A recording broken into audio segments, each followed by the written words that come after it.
একটা ছেলে প্রতিদিন বাসায় ফিরেই রাগ করত। মা, আমার ঘরে বারবার কেন ঢোকো?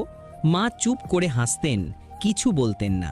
বাবা সারা দিন রিক্সা চালিয়ে ঘরে ফিরতেন, কিন্তু ছেলে কখনো জিজ্ঞেস করতো না, বাবা ক্লান্ত লাগছে? একদিন ছেলেটা বাড়ি ফিরল, ঘরে অন্ধকার, মা বাবা কেউ নেই।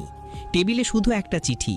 চিঠিতে যা লেখা ছিল সেটা শোনার আগে সেলিব্রিটিদের তো সবাই লাইক করে। চলো আজ দেখি নিজের মা বাবার জন্য কে কে এই ভিডিওটায় লাইক দেবে আর চ্যানেলটা সাবস্ক্রাইব করবে।